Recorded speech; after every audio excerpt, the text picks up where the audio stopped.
اعوذ باللہ من الشیطان الرجیم بسم اللہ الرحمن الرحیم الحمدللہ الذی ہدانا لہذا وما كنا لنہتدی لولا ان ہدانا اللہ لقد جاءت رسل ربنا بالحق الصلاة والسلام وتحیت والاکرام مولانا و مولا الثقلین جد الحسن والحسین مولانا بالقاسم محمد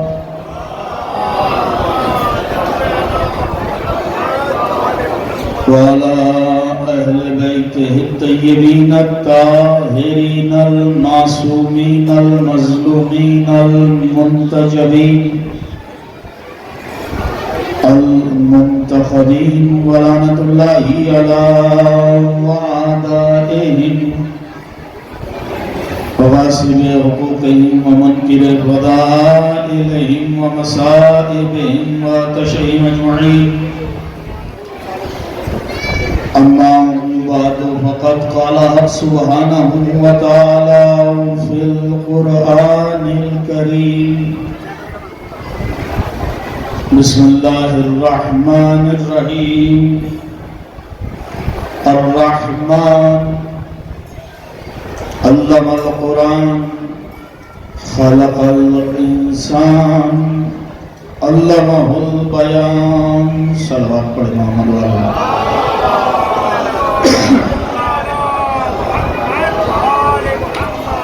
عزیزان گرامی خط بزرگان قوم و ملت کم سن اور ہم سن سامعین اکرام دور دراز سے آئے ہوئے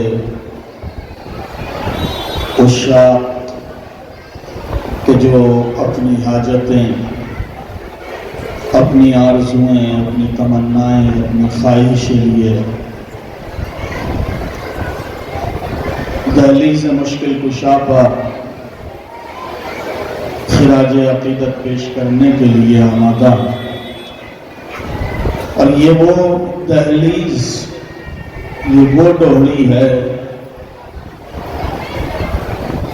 کہ جہاں اجڑے ہوئے نصیبوں کو بنایا جاتا ہے،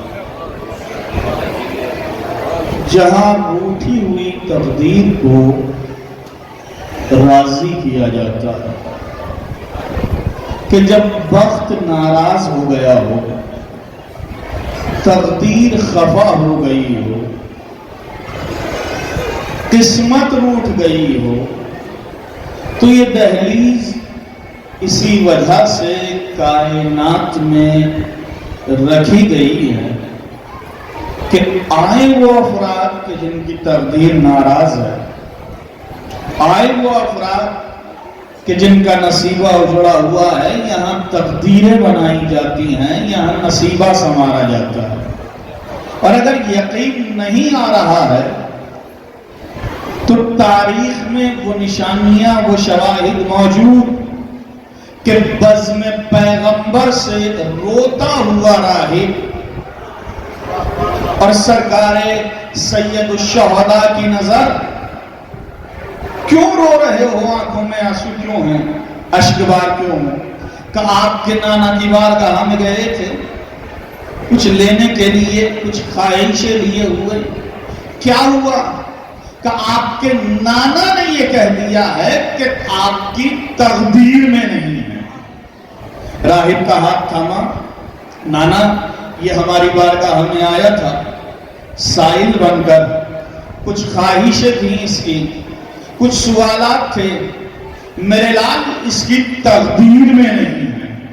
نبی کا جملہ میرے لال اس کی تقدیر میں نہیں ہے۔ پلٹ کر امام نے فرمایا نانا اگر اس کی تقدیر میں ہوتے تو یہ ہماری دہلیز پر آیا ہوتا،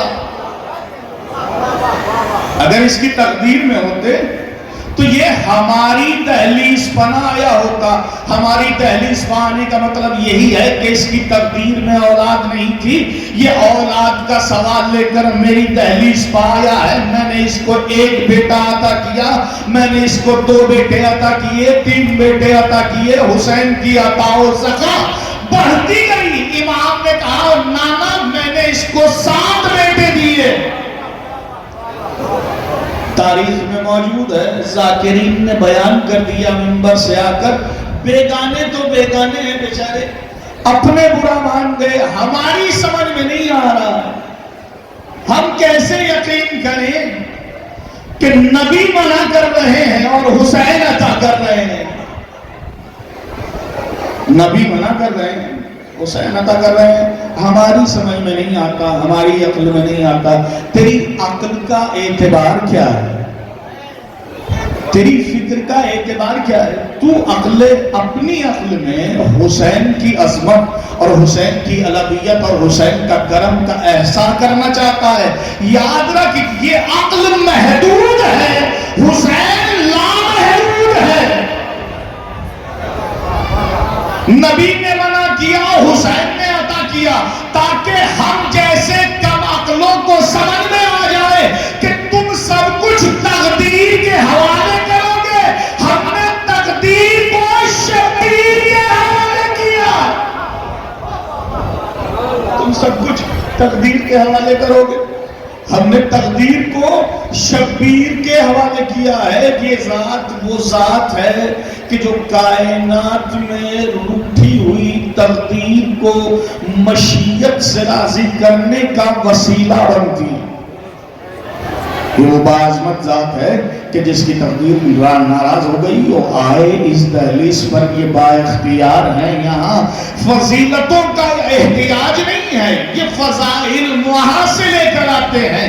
کائنات میں آ کر فضیلتیں حاصل کر لینا یہ ہمارا تمہارا فعل ہے کہ ہم کائنات میں آئے, آن کر پڑھنے لگے, علم حاصل کیا, ترقی کرنی, درجات حاصل کر لیے, فضیلتیں حاصل ہو گئی, عظمتیں مل گئی, بزرگی مل گئی, علویت مل گئی, بلند ہو گئے. مگر یاد رکھیے گا کہ معصوم اللہ کی بارگاہ سے وہ فضیلت آتا ہے, وہ کائنات میں آ کر صاحب فضیلت نہیں ہوتا. دیکھیں مشکل ترین مرحلہ ہوتا ہے یہ خطابت کا, اور ظاہر ہے کہ خطابت اتنے نہج اور اتنے طرزوں میں تقسیم ہو چکی ہے کہ اب کس رنگ میں اور کس ڈھنگ میں بولا جائے یہ تشخص کرنے کے لیے, یہ جانچنے اور پرکھنے کے لیے خطیب کو صاحب نظر ہونا ضروری ہے. اور جس طرح سے خطابت تقسیم ہو گئی ہے اسی طرح سے خطبہ بھی تقسیم ہو گئے ہیں.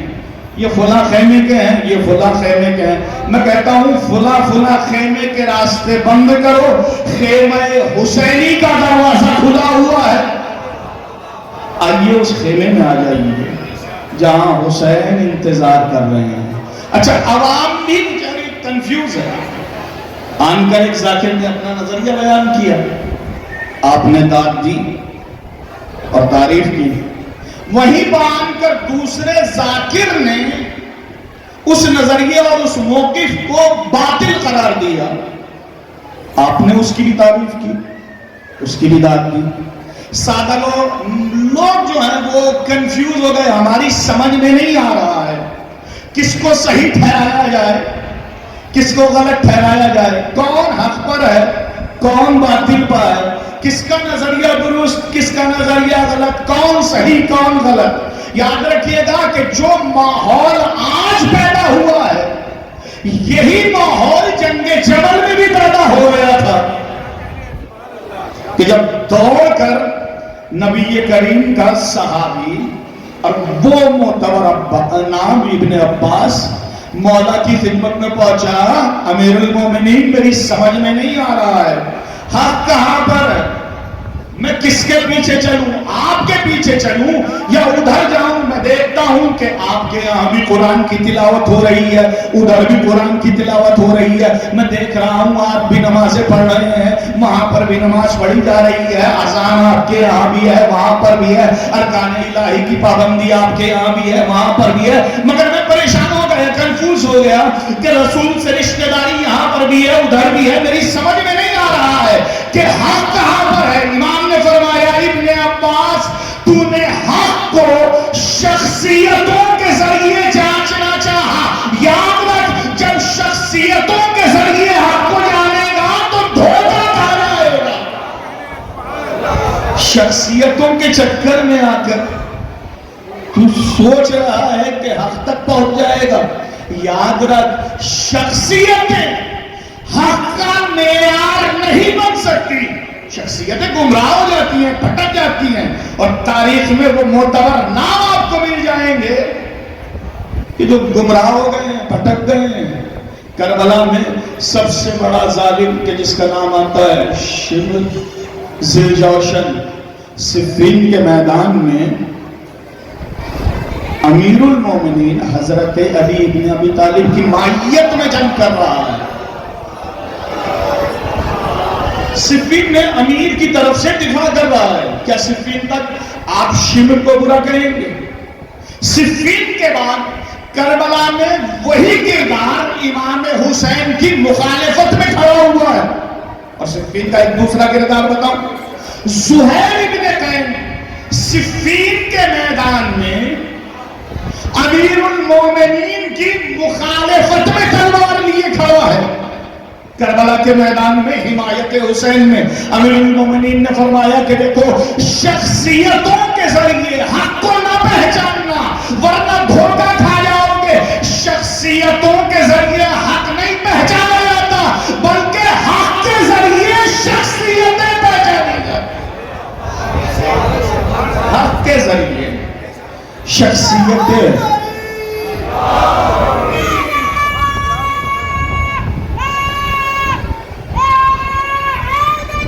یا حق کے ذریعے شخصیتوں کو جانچا جاتا ہے، حق کے ذریعے شخصیتوں کو پرکھا جاتا ہے، کیونکہ ہم نے دیکھا ہے کہ شخصیتیں گمراہ ہو جاتی ہیں۔ اور یاد رکھیں کہ کائنات میں صرف وہ کردار علی ہے کہ جس کی ضمانت نبی نے بھی لی ہے اور قرآن نے بھی لی ہے، اور اس لفظوں میں لی ہے کہ اے عمار، شیعہ سنی دونوں کتابوں میں آپ کو یہ حدیث ملے گی، صاحب کنز العمال اہل سنت والجماعت کے وہ معتبر اور مستند عالم ہے کہ جو بنیاد گزار ہیں کہ اگر ان کی کتابوں کو ہٹا دیا جائے تو اہل سنت والجماعت کی اساس ہل جاتی ہے۔ وہ معتبر رائٹر اس حدیث کو اپنی کتاب میں لکھتا ہے کہ نبی کریم نے عمار یاسر سے یہ ارشاد فرمایا، عمار جب کائنات میں دیکھو کہ دو خیمے بن گئے ہیں، جب کائنات میں دیکھو کہ دنیا دو دھڑوں میں تقسیم ہو گئی ہے، ایک دھڑا ایک راہ پر جا رہا ہے اور ان جانے والوں میں اصحاب پیغمبر بھی ہیں، قرآن پڑھنے والے بھی ہیں، نماز پڑھنے والے بھی ہیں، روزہ رکھنے والے بھی ہیں، تہجد گزار بھی ہیں، وہ ایک راہ پر جا رہے ہیں، مگر علی نے ان کی راہ کو چھوڑ کر کوئی دوسری راہ اپنائی ہے، تو عمار سب کے راستے چھوڑ دینا، علی کے پیچھے جانا، سب کے راستے چھوڑ دینا، علی کے پیچھے جانا۔ عمار نے سوال کیا کیوں؟ اب اس کیوں کیا جو جواب نبی کریم نے دیا اس نے قیامت ٹھائی ہے۔ عمار دنیا دو دھڑوں میں، دو خیموں میں تقسیم ہو گئی ہو تو سب کے خیمے چھوڑ دینا، سب کی راہ چھوڑ دینا، علی کی راہ کو نہ چھوڑنا۔ سرکار وجہ سبب ریزن علت نبی کریم نے فرمایا کہ دیکھو عمار، کائنات میں ہر انسان گمراہ ہو سکتا ہے، یہ ذات علی ہے کہ جس میں گمراہی کا امکان نہیں ہے۔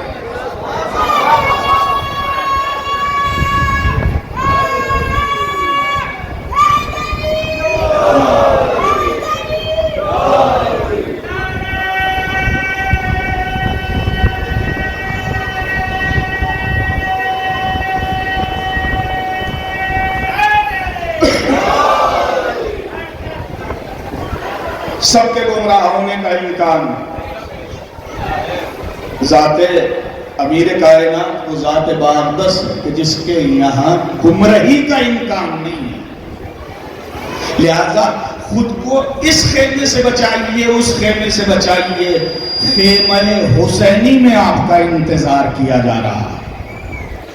وہ آج بھی آپ کا انتظار کر رہا ہے کہ جس نے شمع خیمہ کو گل کرنے کے بعد جانچا اور پرکھا اور کربلا کے میدان میں آواز استغاثہ کہ جہاں حسین کے چاہنے والے جام شہادت پینے کے بعد لے گئے کربلا پر اپنے تنوں کی قربانی پیش کرنے کے بعد جام شہادت پیے ہوئے پڑے ہیں، اس کے بعد امام آواز استغاثہ، وہ دروازہ کھولنا چاہتے ہیں امام کہ دیکھو میرے خیمے کا دروازہ کھلا ہوا ہے، جو بھی آنا چاہے وہ آ سکتا ہے، یہاں کسی کی قید نہیں ہے، آؤ ہم تمہیں حر بنانے کے لیے آمادہ، آؤ ہم تمہیں عزتیں دینے کے لیے آمادہ، آؤ ہم تمہیں حبیب بنانے کے لیے آمادہ، آؤ ہم تمہیں زہیر ابن قین بنانے کے لیے آمادہ، آؤ ہم تمہیں عابس شاکری بنانے کے لیے آمادہ۔ حسین ابن علی نے اپنے خیمے کا دروازہ کھولنے کے بعد ہم سے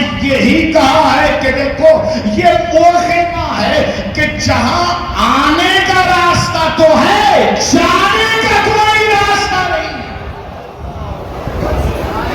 آنے کا راستہ ہے، جانے کا کوئی راستہ نہیں ہے۔ اور یاد رکھیں کہ خیمہ حسینی سے نکل کے اگر جاؤ گے تو صرف ایک راستہ ہے، اور وہ ٹولی یزید کی ٹولی ہے، وہ گروہ یزید کا گروہ ہے، وہ لشکر یزید کا لشکر ہے کہ جہاں خیمہ حسینی سے جانے کا راستہ، خیمہ حسینی میں آ گئے تو بس حسین کے ہو گئے، اور جب حسین کے ہو گئے تو اب یہ خواہشیں، یہ تمنائیں، یہ آرزویں ہماری نہیں ہیں، ہمیں وہ خواہش اپنے دل میں پیدا کرنی ہے کہ جو حسین ابن علی کی خواہش ہے، وہ آرزو ہمارے دل میں ہونا چاہیے کہ جو علی کی آرزو ہے۔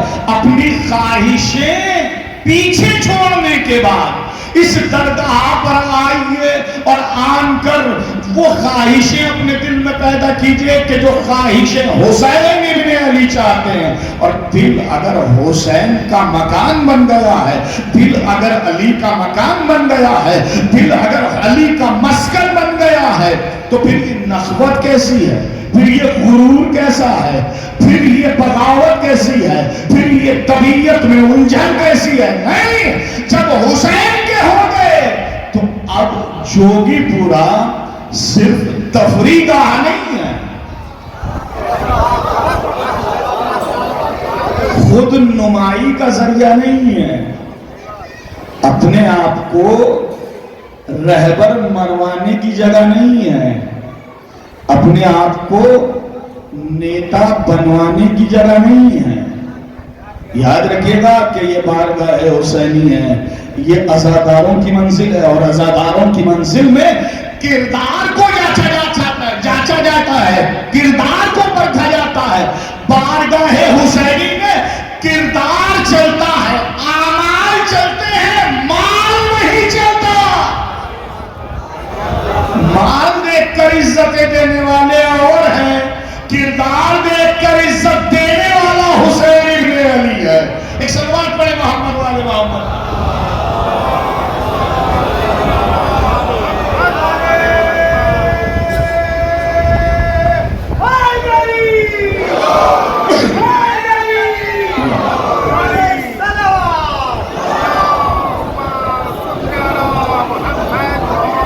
تو میرے بزرگوں، دوستوں، کم سن بھائیوں، گمراہ ہونے کی، بھٹکنے کی، ذہنی الجھن کی کوئی ضرورت نہیں ہے۔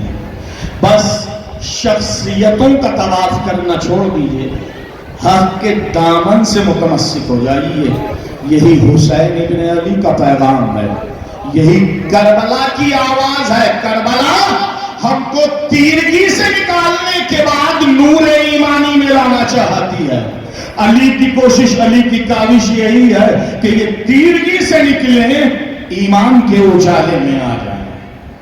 جو کہ یہ وہ ذاتے ہیں، یہ وہ با کردار با عظمت کردار ہیں کہ جو فضیلت و فضائل کے محتاج نہیں ہیں، بلکہ فضیلتیں دینے والے، فضائل دینے والے، عظمتیں دینے والے، کہ جو وابستہ ہو گیا اس کو با فضیلت بنا دیا، جو آ گیا اس کو با فضیلت با عظمت بنا دیا ہے۔ یہی وجہ ہے کوفے کا منبر، امیر المومنین منبر پر جلوہ افروز ہے، کائنات میں وہ صحابی کہ جو ایمان کے 8ویں درجے پر فائز آن کر سوال کرتا ہے، امیر کائنات، اے علی ابن ابی طالب، اے کائنات کے مشکل کشا، دل یہ چاہتا ہے کہ آج آپ کی فضیلتیں، دیکھیں چند منٹ میں آپ کے درمیان بس ذہن میری طرف متوجہ رہنا چاہیے، اور 2 منٹ کی میری گفتگو رہ گئی ہے اور تمہیدی مراحل ختم ہو چکے ہیں۔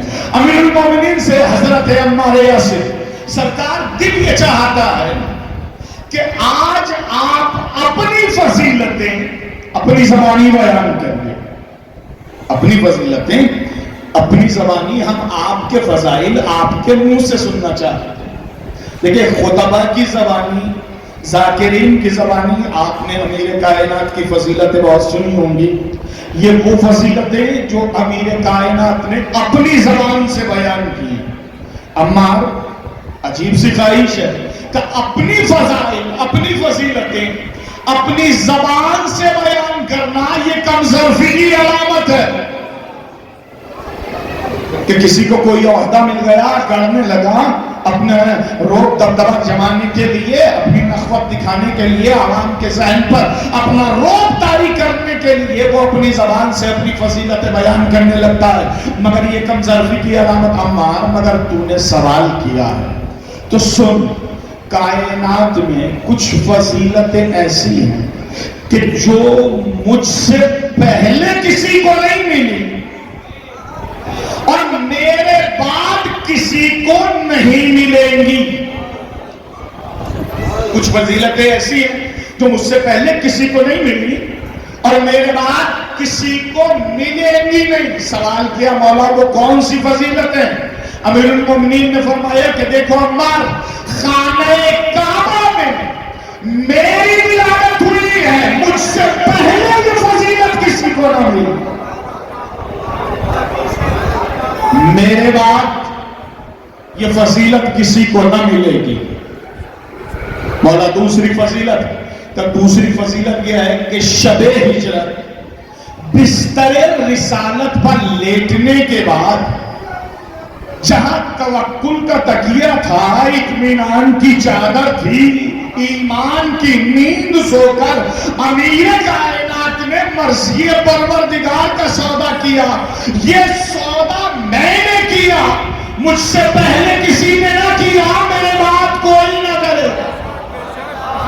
مولا تیسری فضیلت، امیر کائنات نے فرمایا عمار، میری تیسری فضیلت یہ ہے کہ اگر میں نہ ہوتا تو زہرا کا ہمسا کوئی نہ ہوتا۔ یہ فضیلت صرف میرے دامن میں مولا چوتھی فضیلت کا چوتھی فضیلت یہ ہے کہ خیبر کے میدان میں جہاں علم کی تمنا میں صحابہ کرام شب داری کر رہے تھے اور خواہشیں اپنے دل میں لیے بیٹھے تھے کہ کل علم ہمیں ملے گا، کل علم ہمیں ملے گا، کل علم ہمیں ملے گا، یہ فضیلت نبی کریم نے مجھے دی ہے، مجھ سے پہلے یہ فضیلت کسی کو نہ ملی، میرے بعد یہ فضیلت کسی کو نہ ملے گی۔ مولا وہ تو فضیلتیں دینے والا ہے، وہ تو عزتیں دینے والا ہے، وہ تو عظمتیں دینے والا ہے، وہ تو بزرگی عطا کرنے والا ہے، وہ تو کرم تقسیم کرنے والا ہے، وہ تو یہ کرم کی بارش کرنے والا ہے، وہ فضیلتیں دے سکتا ہے۔ کہاں دے سکتا ہے مگر دے گا نہیں، دے سکتا ہے مگر دے گا نہیں، توجہ ہے میری جانب، وہ فضیلتیں دے سکتا ہے مگر دے گا نہیں۔ مولا وجہ کیا ہے؟ کہ وجہ یہ ہے کہ اللہ چاہتا یہ ہے کہ جس طرح سے میں ذات میرا شریک، علی صفات میرا شریک ہے،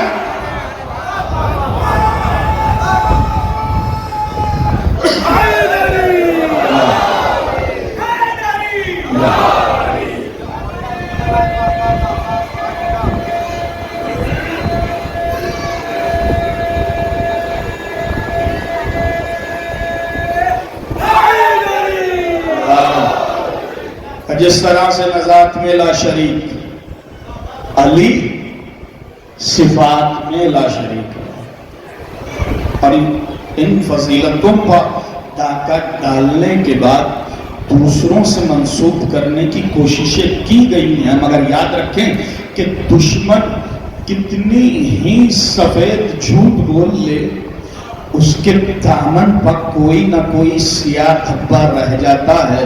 علامہ شبلی نعمانی یہ کہتے ہیں کہ جو فضیلتیں علی کو ملی ہیں، جو فضائل علی کے دامن میں آئے ہیں، جو کرامتیں علی کو ملی ہیں، اس میں علی کا کوئی کمال نہیں ہے۔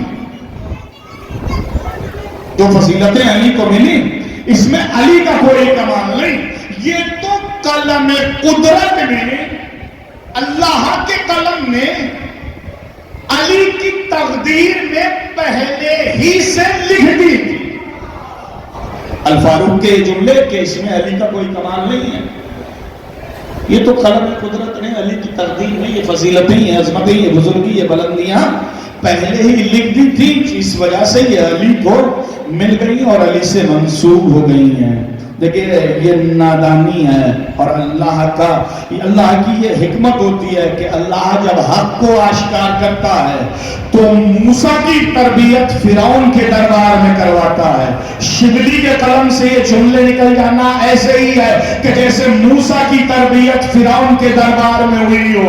اے علامہ شبلی نعمانی، آپ نے لکھ دیا کہ یہ فضیلت علی کی تقدیر میں، تو پھر تاریخ کا جائزہ ہمیں شروع سے لینا رہے گا کہ علی بدر کا فاتح یہ علی کی تقدیر ہے، علی احد کا فاتح یہ علی کی تقدیر ہے، خانہ کعبہ میں علی کی ولادت یہ علی کی تقدیر ہے، علی کے لیے فضیلتیں یہ علی کی تقدیر ہے، علی کے لیے بلندیاں یہ علی کی تقدیر ہے، علی کے لیے خیبر کا علم یہ علی کی تقدیر ہے، علی کے لیے ذوالفقار یہ علی کی تقدیر ہے، علی کے لیے قرآن کی آیتیں یہ علی کا تقدیر ہے، علی ہر میدان میں شجاع بن کر پلٹا یہ علی کی تقدیر ہے، علی ہر میدان سے فاتح بن کر پلٹا یہ علی کی تقدیر ہے۔ تو پھر ماننا پڑے گا کہ جب اللہ نے سب کچھ ہی علی کی تقدیر میں لکھ دیا تھا، تو پھر تمہیں اپنی پھوٹی ہوئی تقدیر علی کے مقابلے لانے کی ضرورت کیا پڑی؟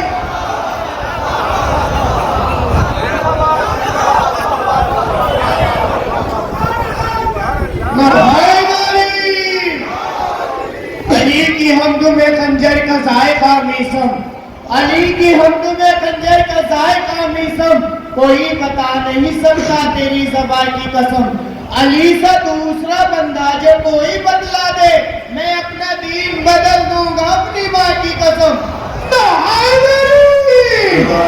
آواز بلند نعرے صلوات۔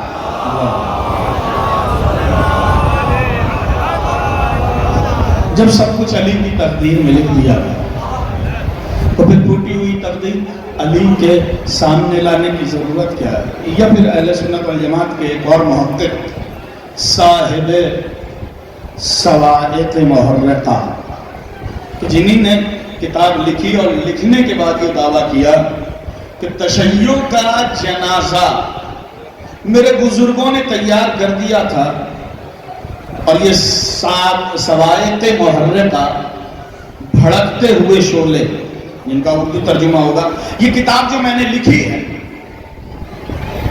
یہ تشیع کے جنازے میں، شیعت کے جنازے میں آخری کیل ثابت ہوگا۔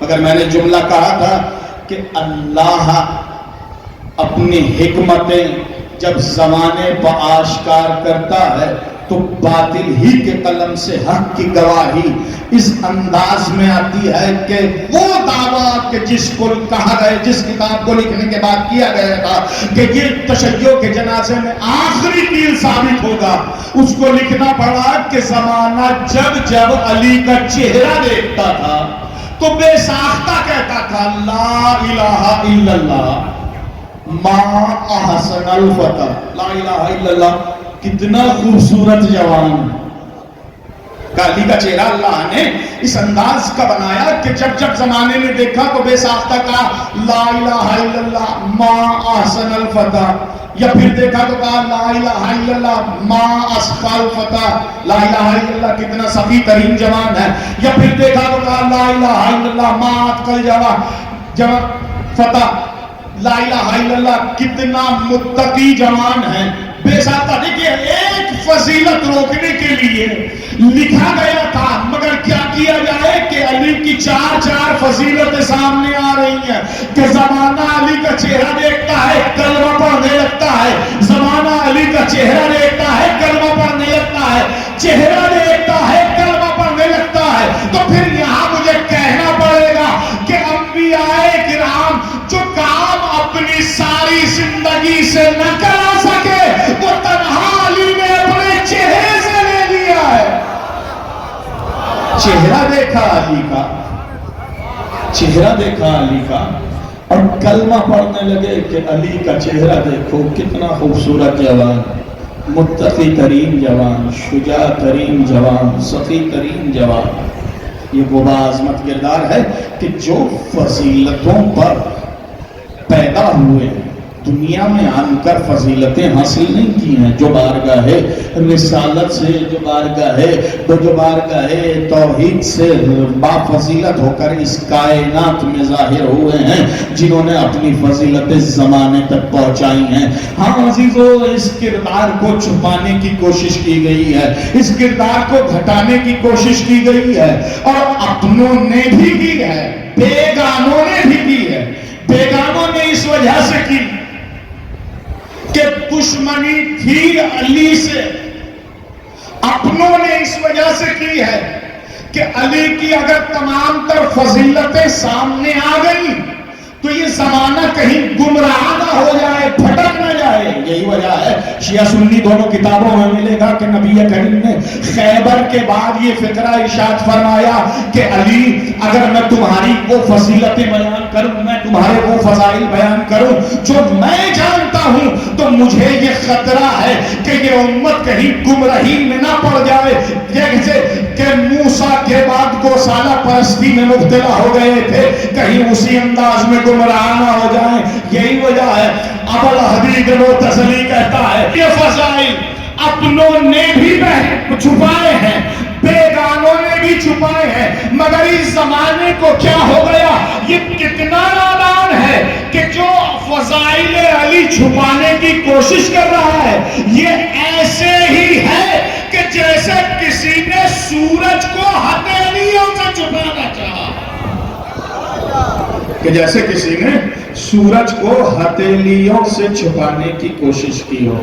یاد رکھیں یہ ذات علی ہے جو ہر گام ہر منزل پر اپنی فضیلتوں کا اعلان کرتی ہوئی اور زمانے کو یہ پیغام دیتی ہوئی کہ دیکھو ہم تک پہنچا دینا یہ تمہاری ذمہ داری بنتی ہے، پھر ہم تمہیں کیا بنا دیتے ہیں کہ اس کے بارے میں تم فکر بھی نہیں کر سکتے، تم اندازہ بھی نہیں لگا سکتے کہ ہم تمہیں فضیلتوں کے کون سے منارے اور کون سے درجے پر فائز کریں۔ اور کیا، ورنہ تاریخ بلال حبشی کا نام کہاں جانتی تھی؟ اللہ کی عظمت،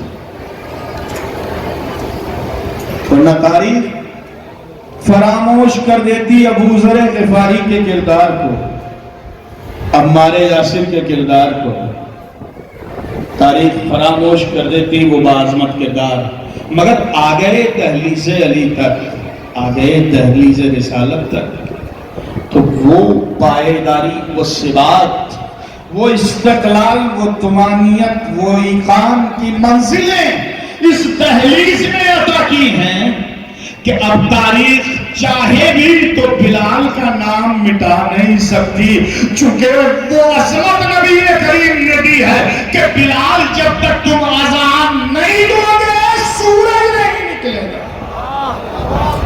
یہ عظمت کس نے دی ہے؟ یہ اس دہلیز سے باعظمت ہو گئے ہیں، اس دہلیز کو آن کر مل گئی ہے کہ اگر بلال نے اذان نہیں دی تو سورج نہیں نکلے گا. اور زمانے نے کوشش کی بلال کو ہٹا دیا گلدستہ اذان سے, سورج نکل آئے.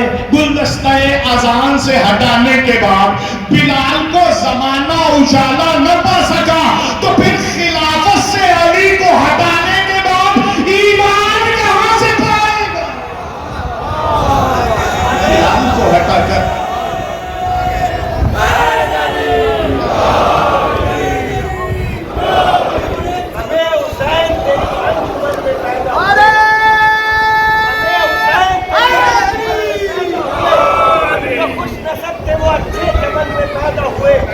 وگرنہ خان کی رہتی دیار دوزخ میں ہزار بچے علی کی جنت میں پیدا ہوئے.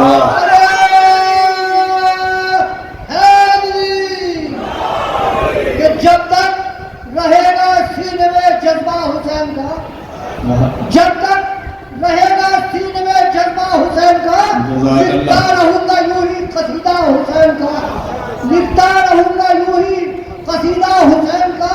اور اٹھنے سے ہاتھ پہلے دعائیں قبول ہو, مانگو دعائیں دے کے وسیلہ حسین کا.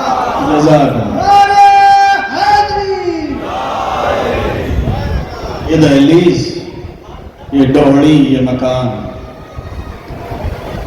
زبان میں وہ تاثیر پیدا کرتا ہے کہ نکلنے والے فقرے لوہے محفوظ کا مقدر بن جاتے ہیں. بشرط یہ ہے کہ سچے بن کر اس دہلیز تک اپنے آپ کو پہنچا دیجیے. اب یہ عمار ابو ذر یہ کردار معروف ہے, ایک وہ کردار کہ جس کو تراشا خراشا, اور پھر جب بارگاہ ولایت سے یہ کردار تراشا اور خراشا گیا ہے تو کتنا بافضیلت ہو گیا ہے کہ دل سے موت کا خوف نکل گیا ہے. اور حجاج جیسے ظالم کا زمانہ, اور چوراہے پر کھڑے ہونے کے بعد یہ مولا کا چاہنے والا اعلان کر رہا ہے, سننے والوں سنو, میری نگاہوں نے دیکھا, میرے کانوں نے سنا, نبی کریم نے ارشاد فرمایا حق علی کے ساتھ ہے, علی حق کے ساتھ ہے. حق علی کے ساتھ, علی حق کے ساتھ. دیکھیں اپنوں کے درمیان جو بھی پورا میں مجلس پڑھ دینا بہت آسان ہے.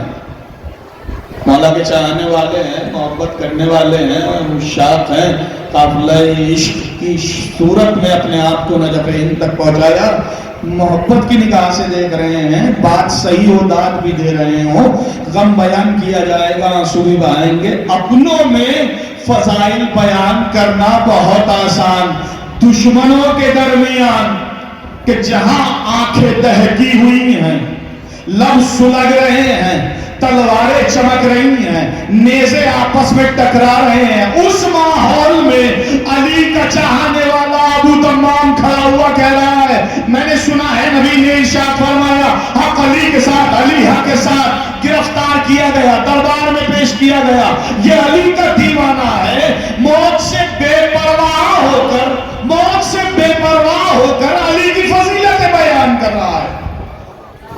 حجاج نے سوال کیا کہ تم علی کے فضائل مجمع عام میں چوراہے پکڑے ہوئے بیان کر رہے تھے, تب وہ تو چوراہا ہے, مجمع عام ہے, یہ تو تیرا دربار ہے, تیری حکومت ہے, تیرے حکم ماننے والے ہیں, تیرے سپاہی ہیں, تیری تلواریں ہیں, تیرے نیزے ہیں.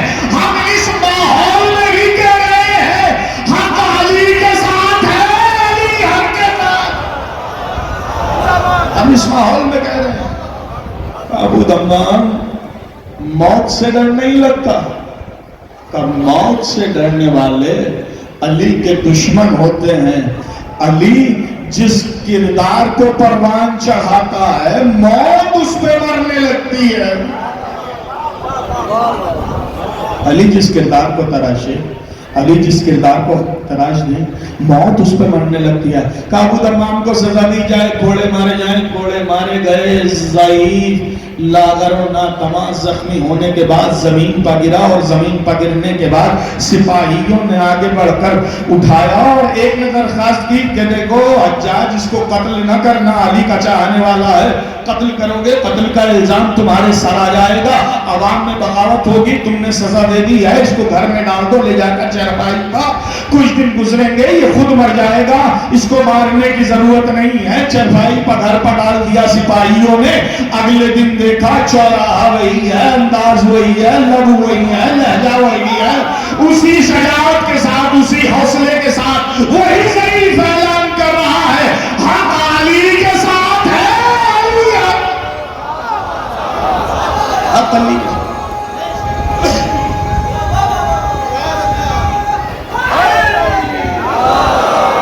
حق بھی تیرے ساتھ ہے، مرضی رب بھی ساتھ ہے، حق بھی تیرے ساتھ ہے، مرضی رب بھی ساتھ ہے، مل نہیں سکتی جہاں بھر میں تیری جیسی مثال، کون ہے دوشے نبوت پر یہ دنیا دیکھ لے، مرتبہ تعالیٰ ہے تیرا اے ابو طالب بلال، ہمارے یہ حوصلہ کہاں سے آیا؟ وہ کمزور، وہ ضعیف، وہ لاغر، وہ ناتما، وہ منحنی، کہ جس کی سانسوں کا تار ٹوٹنے والا تھا، تار تنفس، آج اتنی شجاعت کے ساتھ اور اس حوصلے کے ساتھ۔ اصل میں ہوا یہ کہ شب کو سپاہی بستر پر ڈالنے کے بعد پلٹے کہ دروازے پر دستک ہوئی۔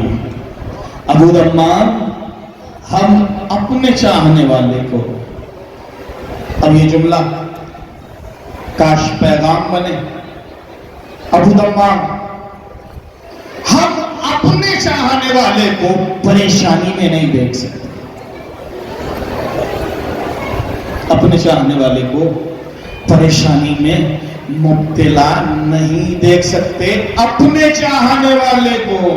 اس کا مطلب یہ ہے کہ اگر پریشانی میں مبتلا ہیں تو ہم ان کے چاہنے والے نہیں ہیں۔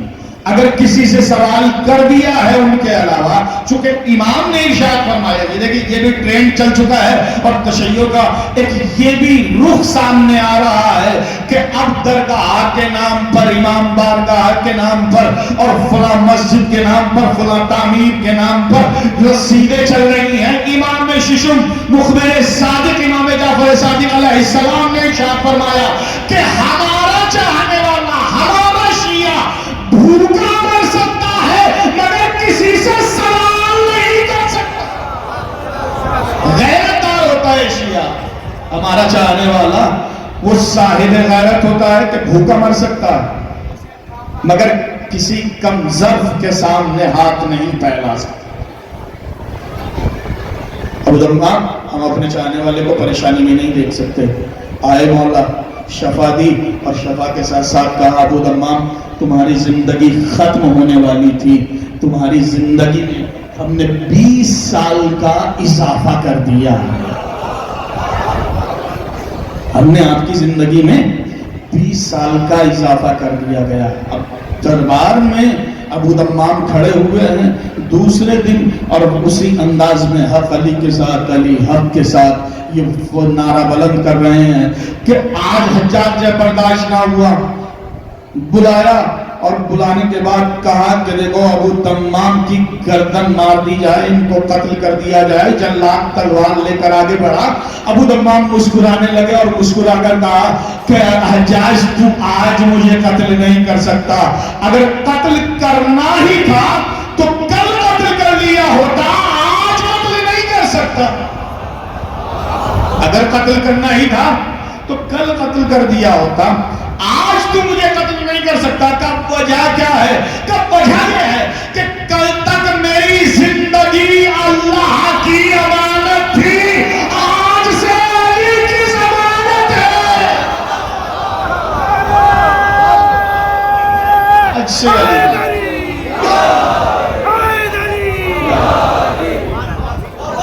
کل تک اللہ کی امانت تھی، آج سے علی کی ضمانت ہے۔ کاش اتنا اعتبار علی کے کہنے پر ہمیں بھی پیدا ہو جائے کہ جتنا اعتبار ابو دمام کو تھا۔ میں نے جملہ کہا اور بس بات ختم ہو رہی ہے. اپنے آپ کو اس دہلیز تک پہنچا دینا, خیمہ حسینی تک پہنچا دینا, یہ ہماری ذمہ داری بنتی ہے. اور اس کردار کو بے مثال بنا دینا یہ حسین کا کرم ہے. اور حسین ابن علی نے وہ کردار بنائے کہ جہاں شمع خیمہ کو گل کرنے کے بعد حسین ابن علی نے تمام چاہنے والوں کو اجازت دی, جو جانا چاہتا ہے چلا جائے. حسین ابن علی بے نیاز, مجھے کسی کی ضرورت نہیں ہے, جو جانا چاہے چلا جائے.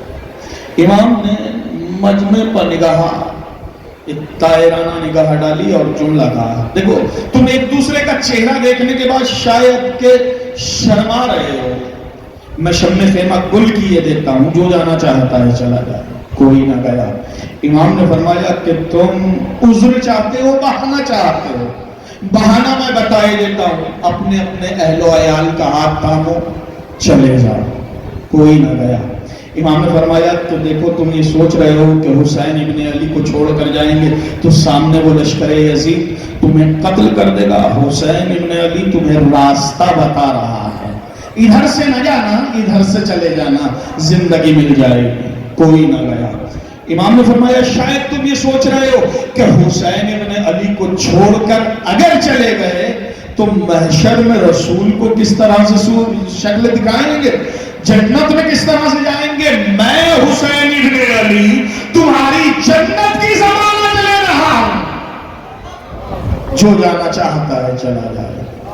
کوئی نہ گیا. تو اب امام نے فرمایا جیسے چاہنے والے مجھے ملے, ایسے چاہنے والے نہ میرے نانا کو ملے نہ میرے بابا کو ملے. ہاں عزیزان گرامی, آپ بارگاہ امامت میں پرسہ پیش کرنے کے لیے آمادہ, اپنی اپنی آرزویں لے کر خود کو اس دہلیز تک پہنچایا ہے. مولا آپ کی بارگاہ اقدس میں یہی دعا ہے کہ جو لوگ نیک حاجتیں لے کر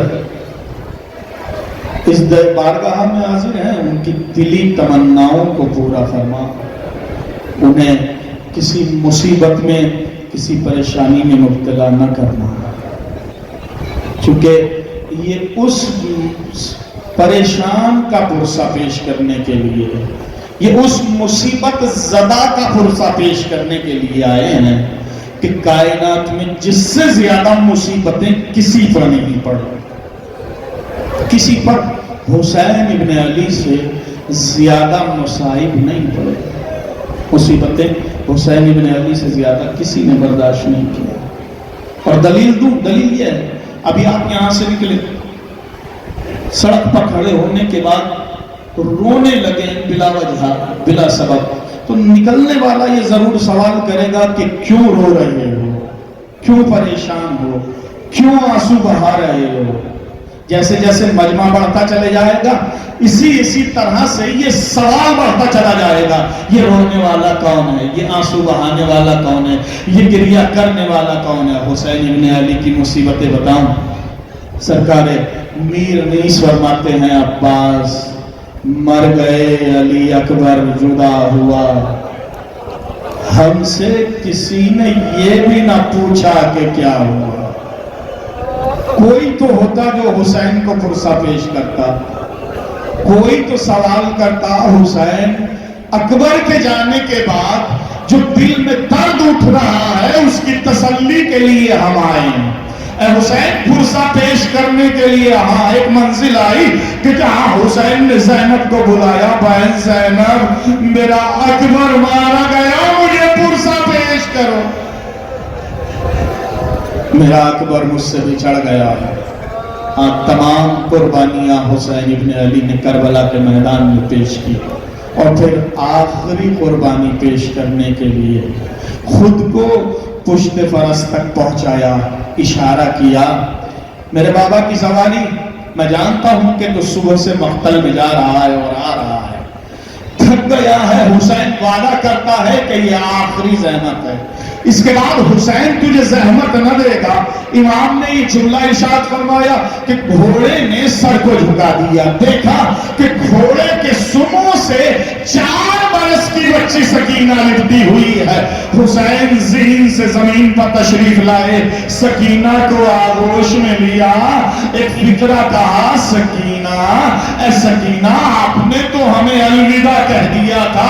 بابا ہاں ٹھیک ہے میں نے الوداع کہہ دیا تھا, مگر بابا اس دل کو قرار نہیں ہے, اس دل کو تسلی نہیں آتی.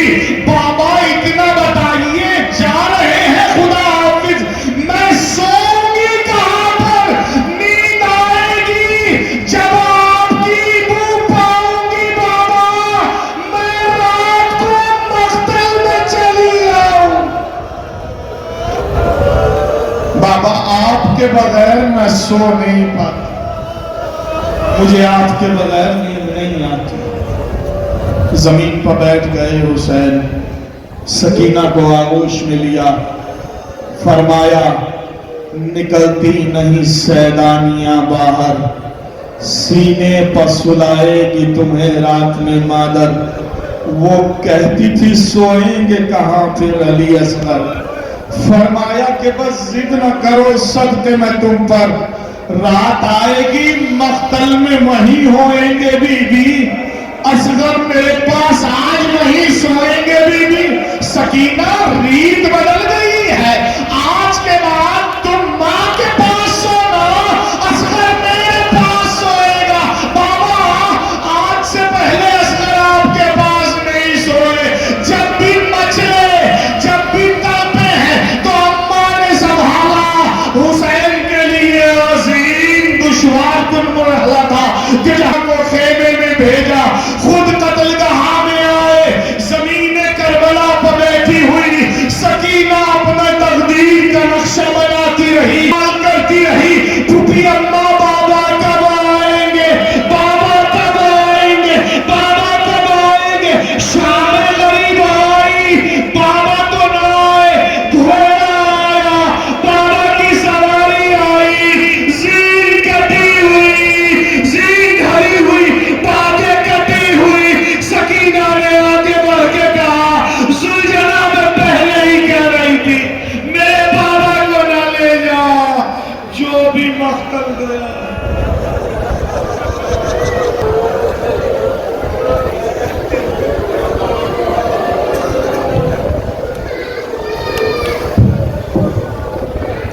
سبحان اللہ, زندہ باد, مولا سلامت رکھے آپ حضرات کو.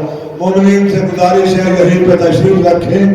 اس وقت کی مجلس کو خطاب فرما رہے ہیں عالمی صورت